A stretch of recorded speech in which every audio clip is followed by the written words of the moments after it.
ล่พอยังถือด่าพอนำแบบว่าดาวสองคนแบบปรึกษากันมานี่ได้4-5 มื้อแ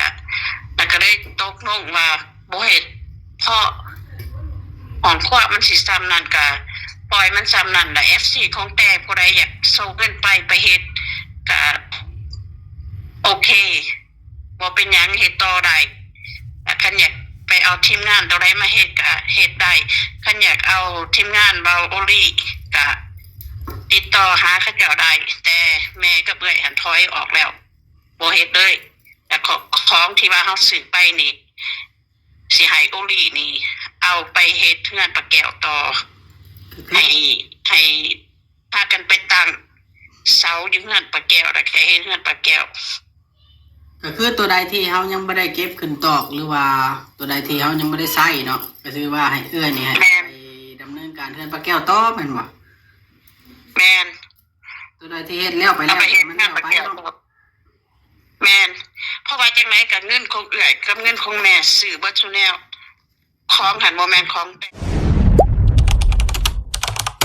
อย่าลืมกดติดตามเพื่อเป็นกำลังใจให้ผมด้วยนะครับทุกคนขอบคุณมากๆครับพี่น้องเลยจบแล้วบ้านจบแล้วบ้านน้องแต่จบแล้วก็เดินทักทายสบายดีพี่น้องFCเบิดทุกคนเด้อเนาะมีเพื่อนเอาลูกพี่น้องเลยพอดีว่าเอาก็เห็นคลิปนอนเบิ่งคลิปเนาะคลิปหน่อยใจดีเป็นคลิปทางช่องบ่าวโอน้องชายบ่าววัดนี่แหละครับเป็นว่ายุทธเฮ็ดไปกับบ่สบายใจเพิ่นว่านะเนาะตั้งแต่เพิ่นคือสิเบิดบุญแล้วบาดนี่พี่น้องเอ้ยเบิดบุญวาสนาของเพิ่นแล้วแต่ว่าเพิ่นก็หลีกทางให้ผู้ใหญ่เข้ามาเพิ่นว่าอยากให้ทางทีมใดเข้ามาก็ได้ทีมบ่าววัดก็ได้บ่าวโอก็ได้เพิ่นว่าทีมอื่นๆนะว่าง่ายๆตามที่เบิ่งในคลิปเป็นไงเนาะเบิดบุญแล้วตั้งแต่เนาะเป็นบ่เคยขอบบุญขอบคุณผู้ใหญ่เป็นว่าเนาะตามที่เห็นตั้งแต่นี้จักสิว่าได้ล่ะเพิ่นบ่จักว่าเฮ็ดแนวใดควรเฮ็ดหรือว่าบ่ควรเฮ็ดบ่คือนะครับเนาะทั้งพ่อจ้อยพ่อยังฮอดภูมิใจยังฮอดแนวใดตัวเองภูมิใจก็ต้องขอบคุณผู้อื่นดีใจหรือว่าภูมิใจแน่นอนพี่น้องอันนี้ผมเคยเพิ่นละบ่เฮ็ดบ้านพี่น้องยกเลิกเบิดกูอันละเนาะไปเบิ่งคลิปน้ำกันเลยพี่น้องเพื่อเป็นการเสียเวลาบ่ก็ได้เห็นคลิปเบิ่งหากระจบบ่ก็พี่น้องพาพี่น้องไปเบิ่งน้ำกันผู้ที่ยังบ่ทันเห็นเนาะพี่เอ้ยสบายดี สบายดีด้วยบ่ได้เปิดกล้องเลยหรือเปิดบ่บ่เปิดออกมันขำเนาะแม่นโอเคเอ้ยสบายดีเด้อก็คืออันนี้เนาะพี่น้องก็คือเอ้ยเพิ่นสิออกคลิปมาเว้าเกี่ยวกับอันเรื่องบ้านน้องแต่จักหน่อยนึงว่าซั่นซะหลายเติบแล้วเนาะจักหน่อยนึงครับหลายเติบเพราะว่าเลยอ่ะเรื่องถือว่าให้เอ้ยเว้าเลยกันแล้วกันน้องพี่น้องเนาะโอเคเลยพอดีโอลีได้หูน้ำกันเลยเพราะว่าท่านได้บอกโอลีคือการมีสาวาวกันกับแม่เพิ่นแล้วใน3-4 มื้อคือแต่ตาเศร้าเฮ็ดนั่นแต่แล้วก็มาคิดเบิ่งแล้วก็มาเว้ากันใน3-4 มื้อแล้วก็ปรึกษากันว่าสิยกเลิกเบิดให้เพื่อนหันแล้วแล้วก็ห้องครัวกับห้องนอนหันตัวใดมันแล้วก็ป้าไว้หันแล้วก็สิบ่เฮ็ดต่ออีกเพราะว่า2คนเฮาแบบเก็บหัวแห้งแล้วก็เฮ็ดแล้วมันบ่สบายใจหั่นนะเฮ็ดก็เฮ็ดไปซื่อๆแห่งแบบว่าแห่งทุกข์ใจสับแบบมันบ่สบายใจแล้วเฮาสิเฮ็ดไปเฮ็ดหยังหั่นน่ะแบบว่าเฮาก็บ่ได้ติดเขาอีหยัง เขามีแต่ว่าเขาอยากซอยแล้วเขาซอยมาหลายเทื่อแล้วแล้วมันกับโบมี่ยังดีขึ้นมีแต่ตาถือดาสับถือดาแล้วก็จะคล้องเขากับบ่เคยสิว่าขอบใจขอบคุณแม่และบ่เคยแบบขนาดพอเขาก็ยังบ่เคยแบบว่าขอบใจเด้อที่ว่ามาปลูกเพื่อนให้ลูกขน้อยซื้อดินให้ลูกขน้อยมันยังก็บ่เคยเว้าบ่เคยแบบว่าบ่เคยacknowledge เฮาว่าเฮาเฮ็ดให้หั่นน่ะมีแต่เฮ็ดคือแบบว่าเฮาติดเขาหั่นน่ะแล้วเฮาก็บ่ได้ติดหยังเขาแต่ละมื้อหั่นน่ะแม่เพิ่นลุกไปเฮ็ดการเบิกเช็คมาแล้วส่งมาให้เขาแบบว่าแล้วก็มาคิดว่าเอ้าแล้วเฮาติดอีหยังเขาเฮาจังต้องได้มาเฮ็ดให้เขาจังซี่แล้วก็อุกใจสับท่านเฮ็ดแล้วเฮาภูมิใจแล้วเฮาสบายใจเฮากับโอเคเฮาก็เต็มใจเฮ็ดหั่นน่ะอันแต่ว่าเฮ็ดไปถูกด่านำแบบมันก็บ่โอเคแล้วก็เจ้าของผู้สิได้หันก็แบบเพิ่งบ่ได้งานสิแล้วอยากเมื่อแล้วแบบว่ายังมา rush เฮาอยู่แบบเฮาต้องได้ฟ้าวเฮ็ดให้มันหั่นน่ะต้องได้ฟ้าวส่งเงินให้ต้องได้ฟ้าวแบบแล้วก็มาคิดเบิ่งน่ะมันบ่สบายใจนะเฮาแล้วก็เลยมาเว้ากันว่าคันเฮ็ด FC ก็ด่าคันบ่เฮ็ด FC คงแต่หันก็ด่าแบบว่าบ่เฮ็ดดีกว่าเพราะซะนำเคสตัวนี้เอื้อยขอเศร้าและแม่เพิ่นก็ขอเศร้า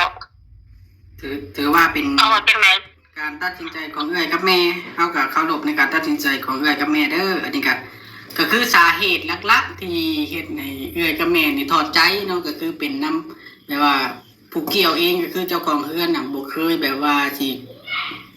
ฮู้แบบขอบบุญขอบคุณแล้วก็ยกมือไหว้บ่เคยขอบมุกขอบใจประมาณนี้แล้วก็มีการแบบว่าเร่งอยากให้แล้วไวๆอยากให้แล้วไวเพื่อมาอยู่แล้วก็มีคำหนึ่งที่เว้าแบบว่าบ่คักบ่แน่ก็คือเว้าว่าบ่อยากได้เฮือนแบบนี้สิประมาณนี้บ่หรือว่าจังได๋แม่นแบบว่าเฮาคิดไปคิดมาเฮาเบิ่งไปเบิ่งมาหั่นน่ะเฮาเบิ่งไปเบิ่งมาพ่อก็บ่เคยมาเว้าว่าขอบใจเด้อที่ว่าปลูกเฮือนให้ลูกข่อยอยู่ขอบใจที่ว่ายังเบิ่งลูกข่อยซื้อดินให้ลูกข่อยบ่เคยเว้ามากจักคำเลยพ่อก็ดีผู้เป็นพ่อหั่นน่ะเพราะว่าจังได๋พ่อมากก็สิได้ไปนอนนำลูกสิได้ไปอยู่เฮือนลูกคือเก่ามันบอกแล้วก็ลูกเองหั่นก็บ่เคยลูกว่าขอบใจเด้อแม่ที่ปลุกเฮือนให้เอาจังได๋ก็ได้เอาจังได๋ก็โอเคแล้วก็กับแม่ดอกผู้หญิงเว้าออกมาจากอยู่ในคลิปของบอสว่าใจแท้ข่อยก็บ่มักดอกเฮือนใหม่หั่นแบบว่าตายขนาดได้ของฟรีได้หั่นน่ะขนาดปลูกหันเบิดเป็นเท่าไรล้านยังเว้าจังซั่นหั่นน่ะแต่ว่าห้วยแต่เฮาติดหยังมันเฮาจังต้องได้เฮ็ดจังซี่แต่ก็ยังอุกใจพอยังถูกด่าพอนำแบบว่าเรา2คนแบบปรึกษากันมานี่ได้ 4-5 มื้อแล้วก็ได้ตกลงว่าบ่เฮ็ดเพราะของความมันสิซ้ำนั่นก็ปล่อยมันซ้ำนั่นล่ะ FC ของแต่ผู้ใดอยากส่งเงินไปเฮ็ดก็โอเคบ่เป็นหยังเฮ็ดต่อได้แต่คันอยากไปเอาทีมงานตัวใดมาเฮ็ดก็เฮ็ดได้คันอยากเอาทีมงานเบาโอลี่ก็ติดต่อหาเขาเจ้าได้แต่แม่ก็เบื่อหันถอยออกแล้วบ่เฮ็ดเลยแต่ของที่ว่าเฮาซื้อไปนี่สิให้โอลี่นี่ เอาไปเฮ็ดเฮือนปลาแก้วต่อให้พากันไปตั้งเสาอยู่เฮือนปลาแก้วแล้วแค่เฮ็ดเฮือนปลาแก้ว ก็คือตัวใดที่เฮายังบ่ได้เก็บขึ้นตอกหรือว่าตัวใดที่เฮายังบ่ได้ใช้เนาะก็คือว่าให้เอื้อนี่ให้ไปดำเนินการเฮือนปลาแก้วต่อแม่นบ่ แม่น ตัวใดที่เฮ็ดแล้วไปแล้ เอา ว ไปเฮ็ด มัน เฮือน เอา ปลา ไป แก้ว เนาะ แม่นเพราะว่าจังไดกับเงินของเอื้อยกับเงินของแม่ซื้อเบิดซุแนวของหันบ่แม่นของแต่มันเป็นของเอื้อยกับของแม่อยู่แล้ว ที่ว่าเฮาซื้อแล้ว FC แต่สิเว้าจังไดเอื้อยก็บ่สนแล้วเดี๋ยวนี้เพราะว่าถูกด่ามาหลายแล้วขนาดเฮาเฮ็ดบุญขนาดเฮาเฮ็ดให้เขาป้านนั้นขนาดเฮาส่งเงินไปให้ตลอดเฮ็ดป้านนั้นก็ยังถูกด่าอยู่เอื้อยบ่สนแล้วว่าอยากด่าก็ด่าโลด โดย แล้วแม่เพิ่นก็บ่สนแหละ โดย เพราะว่าพ่อแล้ว ติดใจพี่น้อง พ่อ เนาะ แล้วแล้วก็อยากว่าจังซี่เฮือนตัวนั้นหันแล้วเฮือนหลังใหญ่หันแต่อยากมาอยู่ยามใดมาอยู่ได้ให้มาอยู่โดดแต่ว่าเฮาสิบ่ดำเนินการมันหยังอีกเฮาสิบ่ซื้อหยังอีกคัน FC แต่อยากซอยก็เต็มใจเฮาสองคนหันถอยออกแล้ว ถือว่าแบบว่าเพียงพอสำนั้นจ้าโดยว่าแบบนี้ฉันเนาะ แม่น เพียงพอสำนั้นใน เพี กาย ง ร พอสำหรับ สร้างเฮือนน้องแต่ถือว่าเพียงพอสำนั้นแล้ว แมนเพื่อนก็แล้วเป็นหลังแล้วก็เรื่องห้องน้ำหันเฮาก็บ่ได้เคยว่าเฮาสิเฮ็ดอยู่แล้วห้องน้ำหันนะมีแต่ว่า เคยเว้าถึงอยู่แล้วเนาะตัวนั้นน่ะ แม่นเฮาบ่เคยเว้าถึงอยู่แล้วเฮามีแต่ว่าแต่ตะกี้หันเฮาก็เว้ากันอยู่ว่าบาดงานใหญ่แล้วล่ะเฮาเฮ็ดของครัวให้มันล่ะเฮาเบิ่งว่ามันสิสะอาดบ่มันสิเมียนบ่มันสิเป็นคือเก่าบ่ล่ะคันมันโอเคล่ะเฮาจังเว้ากันใหม่อีกหันแต่ว่าตอนมันออกคลิปคงว่าบอสมันก็ว่าการเฮือนข่อยบ่เฮ็ดอยู่แล้วข่อยมีแต่ตลาดโอซักเครื่องแบบว่า โดยก็คือแบบก็คือติดตามทุกคลิปที่เราออกคลิปนำบ่าวบอสเนาะเพราะว่าเฮาก็บ่ได้ค่อยออกคลิปกับเราดอกแต่เฮาบ่ได้ค่อยโทรลาบ่ปานใด แม่นเฮาก็เบิ่งอยู่แล้วอยู่คลิปผู้ใดเฮาก็เบิ่งอยู่แล้วออกคลิปจำนวนมันยังเฮาก็เบิ่งอยู่แล้วนะเฮาก็ฟังอยู่แต่ก็ตอนซื้อดินแท้ๆหันก็ยังบ่ได้มาขอบใจมีแต่หน้าบูดสับมือนะคะหน้าบูดเพราะว่าบ่ได้เงินส่วนบ่หรือว่ามันยังหันแต่ว่ามื้อนั้นหันตอนมาซื้อดินหันก็มีแต่หน้าบูดยังบ่ได้นั่งขอบใจดีๆเลยบ่มีคำขอบใจเลยนะแล้วเฮามาคิดว่าเฮาสิเฮ็ดไปเพื่อหยังคันคือเฮาเฮ็ดให้ประวอดเฮาเฮ็ดให้ป้าแต๋วจังซี่พระเจ้าก็ยังแบบฮู้จักขอบใจฮู้จักอันนี้มันก็ยังภูมิมันเฮ็ดให้เฮาแฮปปี้หั่นน่ะมันเฮ็ดให้เฮาภูมิใจนะแล้วมันเฮ็ดให้เฮาแบบอยากซอยต่ออันแต่ว่าคันเป็นจังซี่ล่ะเฮาสิซอยไปเฮ็ดหยัง ถือว่า เฮาก็บ่ได้ติดเขาหยังหั่นน่ะเงินก็อยู่นำเฮาเงินก็เงินเฮาหั่นน่ะแล้วก็เอาไปเอามาก็ FC ของแต่ก็มาด่าเฮาอีกเฮ็ดให้เขาน่ะคือบ่เฮ็ดให้เขาสุดโดดคือบ่เฮ็ดจังซั่นคือบ่เฮ็ดจังซี่แบบว่าผู้เว้าได้อยู่มีแต่เว้าแต่ผู้ส่งเงินผู้ต้องได้deal with it ดิติน่ะมันแบบว่ามัน stress มันแบบมันอุกขนาดมันบ่ม่วนมันแบบจักจังได๋น่ะมันบ่แฮปปี้หั่นน่ะแล้วสิเฮ็ดต่อไปเฮ็ดหยัง โดยก็คือเอื้อยกับแม่ได้ปรึกษากันแล้วว่าจะยกเลิกแบบ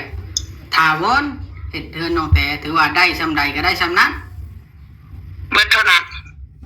ถือว่า มันยังจังตั้งตะโคอยู่หั่นก็แต่ว่าเบิดเท่านั้นแหละ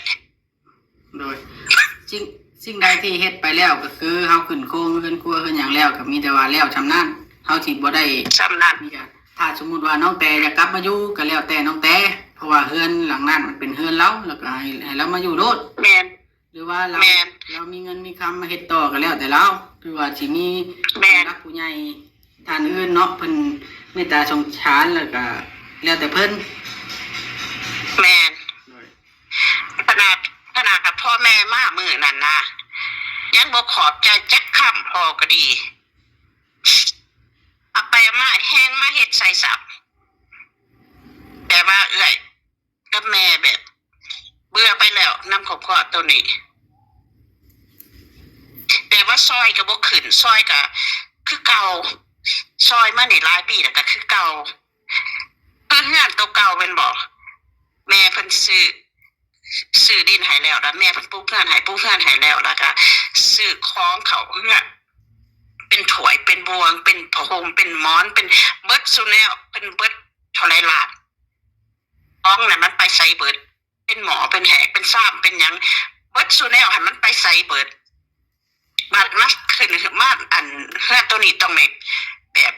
สตาร์ทจากศูนย์เลยบ่มีหยัง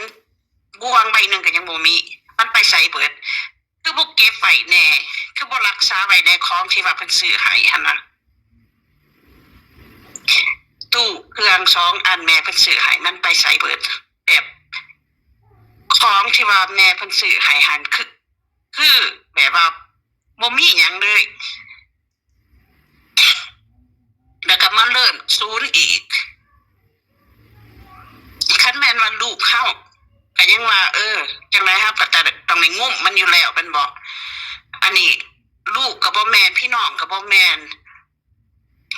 บ่เคยฮอดเห็นหน้าซับเฮาก็ยังเฮ็ดให้ซ้ำนี่เขาก็ยังบ่เคยมาขอใจเฮาอีกบ่เคยไหวบ่เคยขอบใจคันสิว่ายังเด็กหน่อยอยู่เด็กหน่อยจังได๋ผัวก็ได้2คนน่ะได้ผัว2คนน่ะคันว่าพ่อก็ได้เมีย3คนลูก5คนน่ะมันโมแม่นดอกว่ายังเด็กหน่อยมันแบบเปรียบใหญ่ที่บ่ก็บ่ฮู้แต่ว่าคันแม่นข่อยนี่นะคันข่อยถูกจังคันข่อยเป็นคนถูกนะแต่มีคนเอาของมาให้ข่อยนี่โอ้ยข่อยสิกราบฮอดตีนพุ่น โดยก็คืออันนี้ก็คือเอื้อยเพิ่นเนาะพี่น้องอยากออกมาเว้าแล้วก็อธิบายให้ FC ผู้เพิ่นเบิ่งอาจสิเข้าใจทางบ่เข้าใจแน่หลายคนบ่เข้าใจว่าอาจสิย้อนเบาอีหลีก็บ่บอดบ่ปั่นป่วนจนเพิ่นยกเลิกนะสิประมาณนี้นะเอื้อยเพิ่นก็เลยออกมา บ่แม่นดอกแม่นบ่บอสกับบ่โอลีนี่บ่เคยเว้าหยังบ่เคยเว้าหยังแต่ว่าบ่ดีอันสำหรับแต่บ่เคยเว้าหยังเฮามีตามีหูเฮาเบิ่งออกเฮาเบิ่งหูเฮาก็ใหญ่ล่ะเฮาก็บ่แม่นเด็กน้อยเกินไปว่าเด็กเขาเว้าจังไดเฮ็ดจังไดเฮาก็ฮู้บ่หาน้ำตาให้คนมาบอกเพราะว่าออกคลิปพวกนั้นออกคลิปพวกนี้ขนาดว่าเจ้าโทรหาผู้นั้นโทรหาผู้นี้เจ้าคือบ่โทรหาเพิ่นแหน่ว่าเตียงนั้นแม่รับเขาโรงหมอน่ะคือบ่โทรถามข่าวเพิ่นผู้เพิ่นแดนนำเพิ่นอันเฮ็ดเวียกให้ตลอดหั่นสะบุญหั่นคือบ่โทรถามข่าวอ้ายข่าวเอื้อยแหน่แม่นบ่แต่กับผู้อื่นเจ้าก็ยังโทรหาจักเอื้อยเว้าไปเบิดแหละเว้าไปร่วมเบิดแหละ โดยก็คือให้ FC เข้าใจนำกันเด้อพี่น้อง FC เนาะก็คือถือว่าเพิ่นช่วยแล้วบ่สบายใจแล้วก็เพิ่นบ่อยากช่วยต่อก็ถือว่าถ้า FC ท่านใดที่ยินดีช่วยน้องแต่อีกเพิ่มเติมเนาะหรือว่ามาเฮ็ดต่อสร้างให้น้องแต่ก็แล้วแต่ FC ยินดีเบิดทุกคนฉันจ้ะ แมนแล้วก็สิมาด่าโอดีมาด่าบอสว่าเป็นน้ำซองอ้ายน้องนี่ดอกเป็นน้ำนี่มันบ่แม่นเป็นน้ำมันเองหั่น2คนนี่บ่ได้เกี่ยวหยังโอดีบ่ฮู้ซ้ํว่าเฮายกเลิกปุ๊บของพวกต่อแล้วก็เรื่องใส่ห้องน้ำหั่นน่ะคันแต่อยากไปถามป้าแก้วใส่ก็ใส่โดดแต่ว่าเฮาบ่รับผิดชอบ ราะว่าคันไปเฮ็ดของน้ำนับเปื้อนไปเฮ็ดของน้ำนับเพศอะเฮาบ่รับผิดชอบ ก็คือเฮ็ดหยังก็เฮ็ดโลดคะแนนถึงกันว่าซั่นๆเนาะเอ้ย แม่นเพราะว่าอยู่ข้างกันแม่นบอกคันเจ้าอยากไปถามใส่ของน้ำของในเพิ่นก็ไปโลดแต่ว่าเจ้าใหญ่ล่ะเจ้าก็ต้องรู้จักเมียนให้เพิ่นแต่คือเฮือนคือกันหั่นแหละปลูกให้แล้วก็หูจักปาดหูจักกวาดหูจักเมียนหูจักเทคแคร์มันบ่แม่นสิเป็นคือเฮือนตัวเก่าบ้านนั้นเฮือนตัวเก่าบ้านนั้นก็มี FC ว่าเอาเฮือนใหญ่เข้าไปขายแล้วก็มาปลูกเฮือนน้อยให้เขาเฮือนใหญ่เขาคือบ่อยู่สัตว์คือบ่มีไผอยู่จะเป็นได้ขายบ่มีไผอยู่ เว้าง่ายๆซะอัน FT เพิ่นยังบ่เข้าใจตัวนี้ว่าซุมเอื้อยกับแม่นี่ขายเฮือนหลังนั้นแล้วมาเฮ็ดเฮือนหลังน้อยให้เขาที่จริงน่ะเฮือนหลังนั้นกับดินตอนนั้นน่ะแม่กับเอื้อยเป็นคนซื้อเป็นคนเฮ็ดเนาะ แม่บ่เงินแต่บ่มีเปอร์เซ็นต์เงินพอแต่บ่มีเปอร์เซ็นต์เงินนอนแต่บ่มีเปอร์เซ็นต์มีแต่ตานั่งถาเอาขนาดบ่นอนเสื้อถวยบวงมันยังกับผู้ใหญ่ซื้อให้เบิดแล้วไปใส่เบิดเป็นทราบเป็นหมอเป็นแหกเป็นตู้เครื่องเป็นอันนี้ไปใส่เบิดจะมาได้มาเริ่มจากศูนย์อีก โดยถือว่าได้ชั้นนั้นก็ถือว่าโอเคแล้วล่ะเฮือนหลังใหญ่มันแล้วแล้วสมมุติว่าน้องแพรยังมาอยู่ก็สามารถอยู่ได้แล้วมันบ่แตกต่างจากเฮือนหลังตัวเก่าดอกหลังตัวเก่าก็ห้องครัวก็บ่มีคือกันห้องครัวก็บ่มีห้องน้ำก็บ่ได้ใช้น้ำก็บ่มีคือกันตัวนั้นก็ได้แต่ว่าตัวนี้ยังดีว่าได้อยู่บ้านเกิดเมืองนอนของเจ้าของญาติพี่น้องนี้ตัวนี้ แมนท่านมี FC ของแต่ผู้ใดที่ว่าบ่พอใจก็ให้ไปเฮ็ดให้เราต่อได้บ่เป็นหยังพวกเฮาก็บ่ได้เว้าหยัง ก็ยินดีนำ เพราะว่าพวกเฮาสิไปเฮ็ดแม่นยินดีนํเพราะว่าพวกเฮาสิไปเฮ็ดงานปลาแก้วต่อเพราะว่าเฮาเพาะละจัวมานี่เฮาเพาะละเฮาเมื่อยละนอนบ่ได้ 3-4 มื้อละ มีความเครียดอยู่ คนเฮามันเครียดมันแบบมันจักจังได๋แหละมันเมื่อยใจเมื่อยสมองหั่นน่ะ หรือว่าได้ยินน้อง คนเฮาของน่ะ น้องว่าได้ยินเพิ่นเว้าในคลิปว่าบ่มักเฮือนจังซั่นล่ะเครียดบ่ โอ้ยแบบว่าจนขึ้นน่ะกับแม่ก็ขึ้นพ่อขึ้นพ่อแม่เอื้อยก็ขึ้นพ่อเอื้อยแบบว่าตายเงินเฮาเบิดนำมักหลายแต่เขาว่าบ่มักจังซั่นบ่มักจังซี่แบบว่ามันแบบจักจังไดแหละแล้วก็ยังได้ส่งเงินไปเฮ็ดให้มันอีกอยู่หั่นน่ะ โดยบ่สบายใจเลยให้ยกเลิก มันแบบ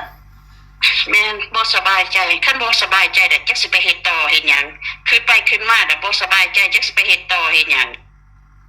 เฮ็ดต่อเพื่อไผเพื่อ FC ของแต่นบ่เพื่อแต่หั่นบ่เงินอยู่นำเฮาแต่บ่ได้เอาเงินมาฝากไว้นำเฮาเงินก็เงินเฮาเองถูกด่าก็เฮาถูกด่า โดยนะนี่จะว่าอันเฮาสิสรุปให้ FC ฟังไปดิก็คือทางเอื้อยกับแม่เพิ่นนี่บ่คักในใจแล้วก็เพิ่นสิยกเลิกก็ย้อนสาเหตุที่ว่า1เนาะ1ก็คืออันมื้อนั้นน้องแปรได้ออกคลิปแล้วก็ได้เว้าพาดพิงถึงเฮือนถึงชานว่าบ่มักเฮือนจังซั่นจังซี่นะมันเลยเฮ็ดให้อันแม่กับเอื้อยเพิ่นนี่บ่สบายใจแล้วก็ใจทอดว่าซั่นซะ แล้วก็ต่อมาทางด้าน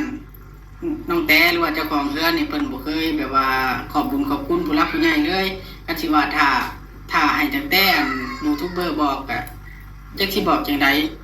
แต่ละคนก็ใหญ่เบิดแล้วนะเขาก็เคย ใหญ่บ่ดอกผัวก็ได้2คนน่ะ อันนี้กับเบ้าลีกับเบ้าบอสนี่บ่เคยเว้าแน่นั่นแน่นี่ว่าน้องแต่เป็นจังซั่นจังซี่เฮาบ่เคยว่าดอกมีแต่ว่า บ่ อันเฮาอยากหลีกเลี่ยงดราม่าที่สุดก็คือเฮาบ่ได้อยากแปลว่าอยากให้ทุกอย่างแล้วล่ะจังมาเพราะว่าเฮาบ่อยากให้มันมีดราม่าเด้เฮาก็เคยเว้าตลอดนั่นเลยว่าบ่ทันเราอยากให้น้องแปรมาถ้าเฮือนบ่แล้วครับเฮ เอาไว้สุดท้ายก็มีดราม่าจนได้ แม่เอื้อยกับแม่ก็เว้าบ่ฟ้าวให้มาเฮือนมันบ่ทันแล้วคักบ่ฟ้าวให้มาให้มันไหลเบิดซุแนวก่อนอันมีแต่ถามแต่ละมื้อโทรมาก็ถามเพิ่งไปได้สิแล้วก็บ่ฮอดซ้ำไหนแบบว่าคือรัชเฮานี่นะคือรัชเฮาแบบอ่ะ คือเร่งเนาะคือเร่งมือบ่ คือเร่งเฮาแม่นคือเร่งเฮาแบบว่าเร่งเฮาให้มันแล้วแล้วเฮ็ดนี่นะเฮาบ่ได้เอาใบใหม่เฮ็ดเฮาเอาเงินเฮ็ดมันบ่พอเฮาก็ต้องได้ส่งเงินไปนักจากเงินบ่ทันก็ต้องได้ท่าส่งเงินไปบ่แม่นสิส่งไปผู้เร่งก็เร่งอยู่ เพราะว่าเว้าง่ายๆซะเนาะเลยก็คือ แต่ละหลังน่ะบ่มีหลังใดที่แล้วไว้สำหลังนี้ดอกแต่ค่าเฮาเฮ็ดมา แม่นเขาเฮ็ดใจเย็นๆเขาเฮ็ดหลังตัวใดเขาก็เฮ็ดใจเย็นๆไป นี่ว่าแล้วไว้ได้ประมาณ20มื้อนะ18มื้อเฮาเฮ็ดน่ะ แล้วไว้เพราะว่าที่นัดอีทหันกันเร่งให้มันเร่งว่าน้องสิมาเร่งว่าเร่งไปเร่งมาแล้วมาคืนเบิ่งบาดนี้ส่งเงินไปเดือนนี่3เทื่อละก็มาคืนเบิ่งว่าเอ้าแต่ก็มาหูยินมันเว้าอีกแต่ก็ได้แบบมาคืนดีๆผ่าน4มื้อผ่านมานี่แบบว่าเฮาเฮ็ดอีหยังเฮ็ดไปแต่มันบ่สบายใจมีแต่ตะอุกใจแม่เพิ่นก็นอนมาได้ 2-3 มื้อเอื้อยก็พ่อเอื้อยแล้วเฮามาติดมันเฮ็ดหยังนะเฮามาคิดเบิ่งว่าเฮาติดมันเฮ็ดหยังแม่เพิ่นก็ไปการตะเช้าเบิกเช็คแล้วก็ฟ้าวส่งไปให้แบบว่ามันบ่โอเค all around นะแบบมันมีแต่อุกใจแล้วก็มาเบิ่งมาอ่านคอมเมนต์ก็ถูกด่าอีกแล้วมันโอเคบ่ล่ะเงินก็เบิดผู้รับก็บ่ฮู้จักบุญคุณแล้วก็ FC ของมันก็ยังมาด่าอีกแบบว่าเฮาดีเบิดซะ ก็โดยมีแต่ว่าอันนั้นเนาะมีแต่ว่าเฮาก็แจ้งไว้ซ้ำนี้เลยว่าเพื่อนน้องแต่นี่เฮาสิยกเลิกสร้างเพราะว่าทางผู้รับผู้ใหญ่เพิ่นยกเลิกเองล่ะก็คือทางเฮานี่มีหน้าที่เป็นเพียงสะพานบุญในเพิ่นเท่านั้นเพิ่นบอกหยังเฮาก็ต้องได้ปฏิบัติเพราะว่าสิเป็นจังไดก็ต้องได้ปฏิบัติเพราะว่าทุกเงินทุกบาททุกสตางค์ก็คือเงินของเพิ่นพี่น้อง FC ต้องเข้าใจเบาอีหลีแล้วก็เบาบอสแล้วก็ทางทีมงานนำตัวนี้ก็ได้พี่น้องเอ้ยเนาะ ทีมงานนี่บ่ได้เกี่ยวอีหยังจักติทีมงานฮอดบ่ฮู้ซับว่าเฮายกเลิกข่อยคอโอลีนี่ออกมาว่าให้ออกข่อยสิออกมาชี้แจงให้เจ้าฮู้นำพร้อมกันกับ FC เลยโดยก็ให้ฮู้นำกันเลยเพราะว่ามันบ่ได้เกี่ยวนำความมันหยังตัดสินใจนี่มันบ่ได้เกี่ยวนำโอลีก็บ่ได้เกี่ยวนำบอส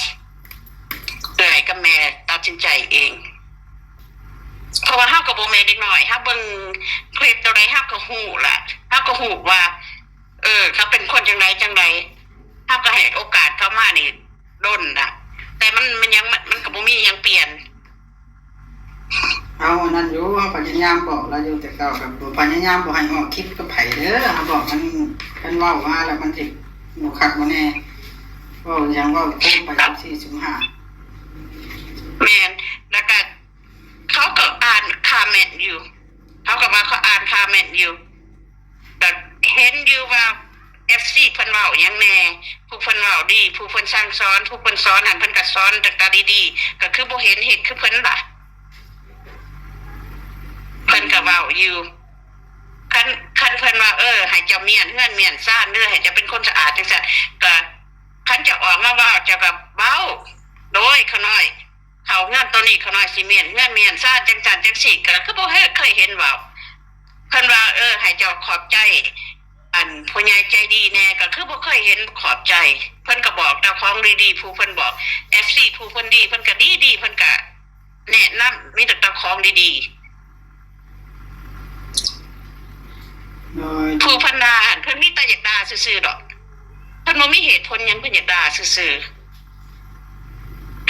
โดยบาง FC บางคนเพิ่นก็มาเบิ่งละครั้งละคราวนั่นเพิ่นบ่เข้าใจเด้ ๆแม่น FC เฮาแท้หั่นเพิ่นเข้าใจแต่เพิ่นมีแต่ด่าคอมเมนต์ดีๆดอก มีแต่ว่าเพื่อน แต่มีแต่ด่าเท่านั้นแหละ ด้วยมีแต่ว่าเพื่อนหลังนี้นี่ก็คือน้องแต่สามารถมาอยู่ได้เลยแล้วก็บ่มีภัยสิไล่น้องแต่พี่น้องเอ้ยแต่ว่าน้องแต่บ่มีสิทธิ์ขายในดินตอนนี้เนี่ยก็เพื่อนหลังนี้ แต่ว่าบ่มีภัยสามารถให้น้องแต่ได้เว้าแบบนี้ แม่นเป็นเงื่อนเขา ด้วยเพราะว่า แต่เขาบ่มีสิทธิ์ขาย เฮาเฮ็ดให้เขาเจ้าล่ะเชิญหลังนี้ถึงว่าบ่มีห้องน้ำบ่มีน้ำในใช้ก็ซ้ำกันกับเพื่อนบ้านโนนสัน พี่น้องได้เบิ่งได้ฟังจนจบคลิปแล้วก็คือเพิ่นเว้าแล้วเนาะให้จักแนวว่าเนาะแล้วแต่บุญแต่วาสนาของแต่ละคนได้พี่น้องอันนี้ก็ได้เนาะคือว่าทางผู้ใหญ่เพิ่นเว้าก็ถือว่าแม่นความเพิ่นพี่น้องเพราะว่าเพิ่นเว้าเงินก็อยู่ในธงเพิ่นอยากช่วยไผก็สุดแล้วแต่เพิ่นสิไปช่วยแล้วบ่อนใดบ่สบายใจแล้วสิช่วยเฮ็ดหยังเนาะมันก็แม่นความเพิ่นพอนี่เนาะโบให้ เอาโอเคพี่น้องคลิปนี้ก็สิได้จบซ้ำนี้แล้วเนาะเพราะว่าถ้า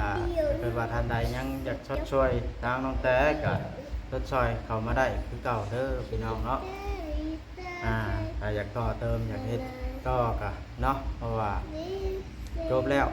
จบสำนั้นเนาะถ้าอยากต่อเติมในด้านไหนก็ให้